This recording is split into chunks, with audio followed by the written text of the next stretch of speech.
সরকারি আমলাদের অসহযোগিতায় ঠিকমতো কাজ করতে পারছে না জাতীয় মানবাধিকার কমিশন। সংখ্যালঘু মানবাধিকার প্রতিবেদন প্রকাশ অনুষ্ঠানে এমন কথা জানান কমিশনের চেয়ারম্যান ড মিজানুর রহমান।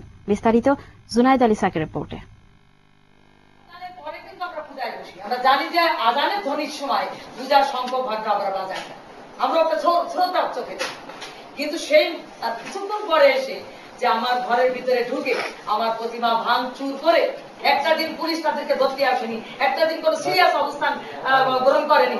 এই যে আরো থানাতে ডেকে ডেকে মানে থানাতে যেতে একটা জজ হয়ে ছাগলের মতো থাকবে, উঠে দাঁড়ায় ফেরত দেওয়া নেই, কিছু নেই।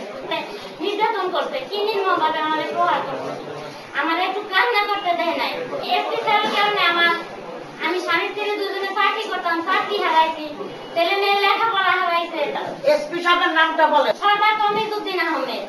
প্রভাবশালী গোষ্ঠী আর মাদারীপুরের পুলিশ কর্মকর্তার নির্যাতনের বিবরণ জাতীয় মানবাধিকার কমিশনের চেয়ারম্যানকে দিচ্ছিলেন সংখ্যালঘুরা। স্থানীয় মানবাধিকার কর্মীদের দায়ী করে এই ঘটনার প্রেক্ষাপট সম্পর্কে কমিশন চেয়ারম্যান বলেন, আমাদেরকে এই ঘটনার সঙ্গে যুক্ত করবেন না, আমরা এখানে থাকি, আমরা কার বিরুদ্ধে কি রিপোর্ট দেবো পরে শেষ পর্যন্ত আমাদের উপরে অসুবিধা হবে, আমাদের এখানেই করে খেতে হয়, সুতরাং আমাদেরকে এই সমস্ত ঝামেলা আপনি জড়াবেন না। জনবলের অভাবে ঠিকমতো কাজ করতে পারছে না জাতীয় মানবাধিকার কমিশন, আর এক্ষেত্রে সরকারি আমলাদের অসহযোগিতাকে প্রধান বাধা হিসেবে দেখছেন কমিশনের চেয়ারম্যান। আমরা দায়িত্ব নিয়েছি 23 জুন 2010 তারিখে, 28 জনের অর্থ বল আজ পর্যন্ত জাতীয় মানবাধিকার কমিশন পায়নি।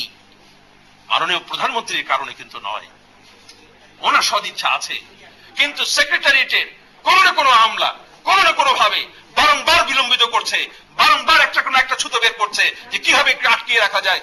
এর কাজকে সহজ করতে শিগগিরই জনবল নিয়োগের সরকারি প্রজ্ঞাপন প্রত্যাশা করেন তিনি। জুনায়েদ আলী সাকি, দিগন্ত টেলিভিশন, ঢাকা। কক্সবাজার সমুদ্র সৈকত থেকে অবৈধ স্থাপনা